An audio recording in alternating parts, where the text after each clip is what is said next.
Angela Szczepaniak, and I'm the author of the QWERTY Institute Annual Report and the QWERTY Institute of Cosmetic Typographical Enhancement.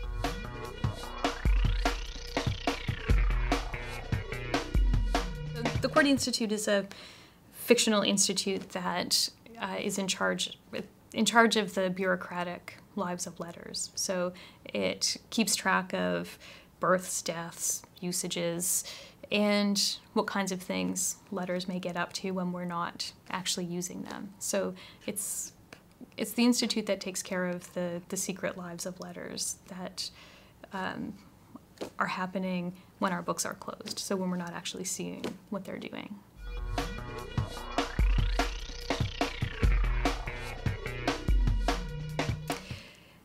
Its location has to be secret, I think. It used to be a governmental office and so had an appropriately governmental building. Now, these days, since it's privately funded, the shareholders wish it to remain anonymous. It's run by a very committed team of language and font specialists.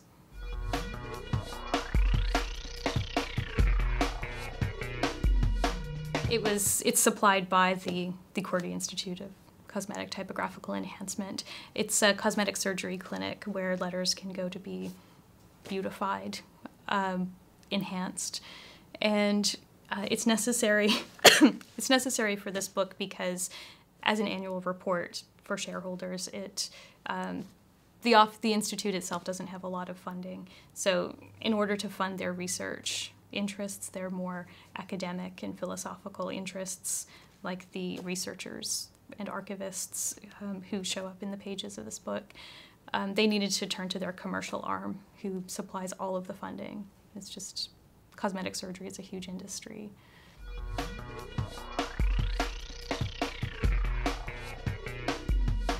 Well, I was inspired by many things. The kind of decisive moment for deciding to write the book was I'd been studying in the US for a while and constantly had to supply paperwork that justified my reason for being there or anywhere.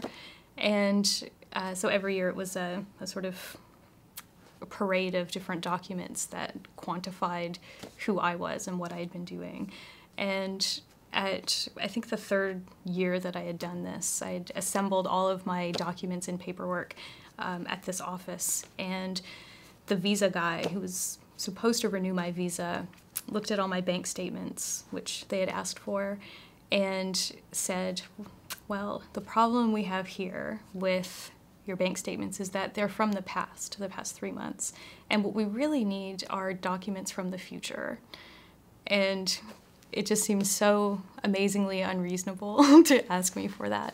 And I thought at that moment, I realized I had like a few choices. I could let myself get deported and never finish school, or just kill myself under all the paperwork I'd already assembled, or I could write a book that really celebrated the absurdity of all the documents that comprise our existence and kind of create our identities. So we exist in these sort of two places, like our just regular day-to-day life, and then we're really quantified by things like census reports and applications, passports, driver's license, renewals, that sort of offer the stats of who we are. And that seems to be all really anyone's interested in, beyond like your immediate group of people you know.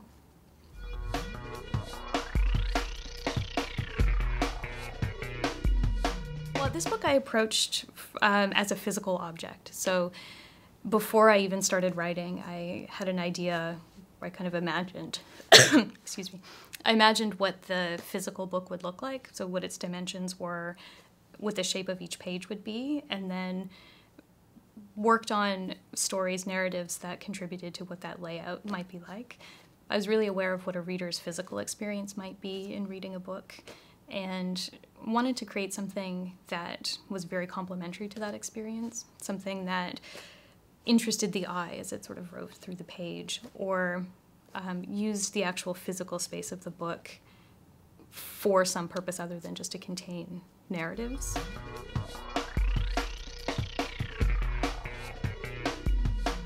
I thought about the physical properties of language. So there are a number of comic book layouts with typeface cartoons, and they sort of play with what a font might look like. So I sort of cruised through all the different fonts that are assembled in Word, Microsoft Word, or Adobe Creative Suite, just the fonts that they think might be useful that no one ever uses. So there are font families that are just so strange and either cheesy or just weird that sit. And so I sort of approached it from this premise of, you know, what are those fonts? What are they doing? And what do they do when they're not actually being used for anything useful, like creating real documents?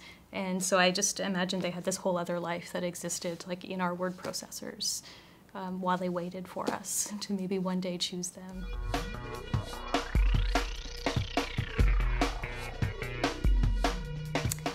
Font fetishists are, I guess, at the top of the list, but I think it's more broad than that. Anyone who has a real playful sense of bureaucracy, so anyone who's ever had a student loan and survived trying to set up repayment plans, anyone who's ever sort of walked into an office break room and seen the kind of posters that threaten you about the refrigerator contents, just anyone who can appreciate how strangely and badly designed those things are, and how unreasonable they are in a lot of ways. So people who are interested in a real playful experience with both design and bureaucratic documents that really plague us.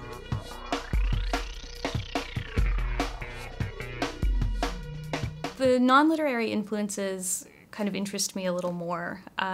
There are a couple of longer stories that focus on researchers and archivists, and for that I was really influenced by cheesy documentaries like the History Channel might produce about, I don't know, dictators of the past. And, you know, they do those sort of series, and I'm really interested in how they structure those and who they think their audience might be for those, because it's hard to say. You don't really learn much, but they interest me in that way.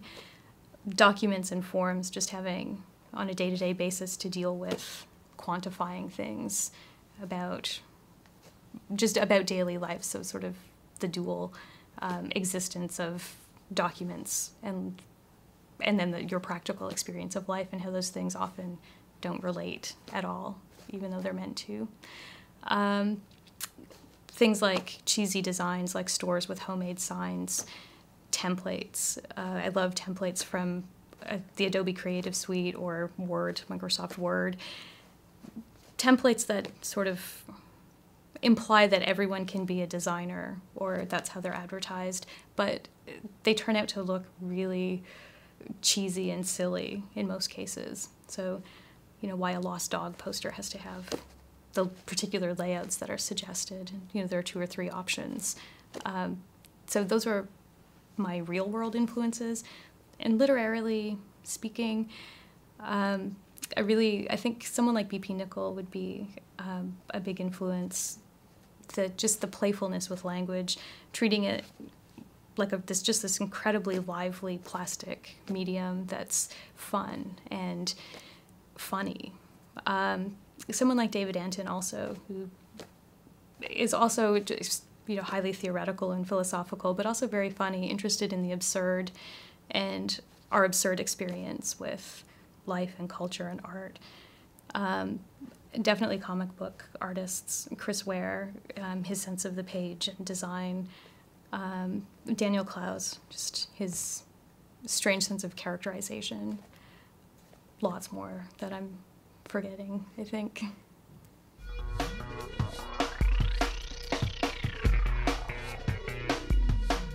I'm going to read a section from the Fortnightly Review, which is from a short story called Bitter Heaven, a typeface romance. The story focuses on a language researcher called Sweet Keaton, who's out at sea searching for the elusive giant monotype sort, which is a sea-dwelling font.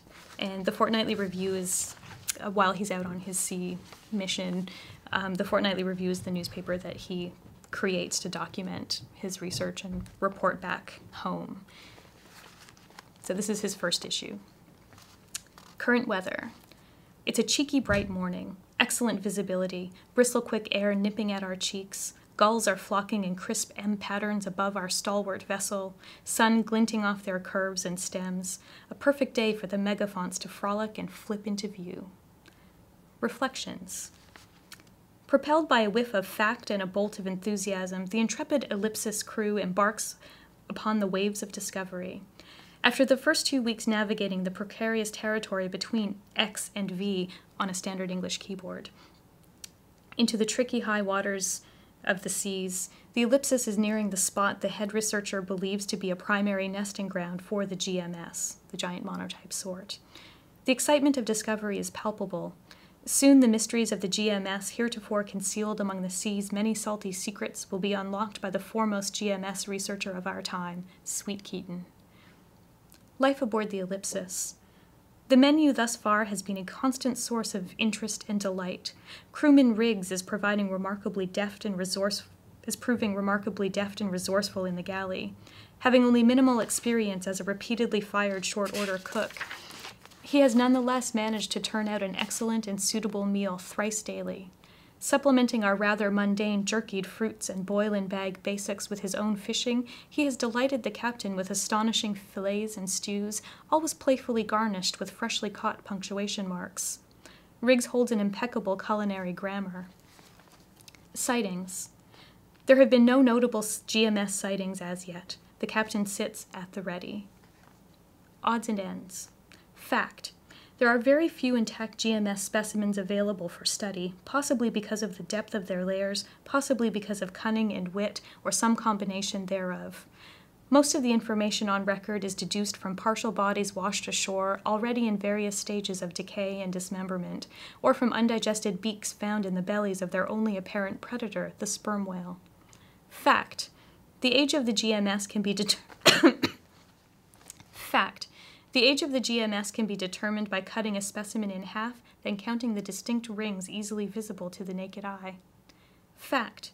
Given fair circumstances, an untrained GMS can achieve standardized test scores to rival any middle school knee pantser.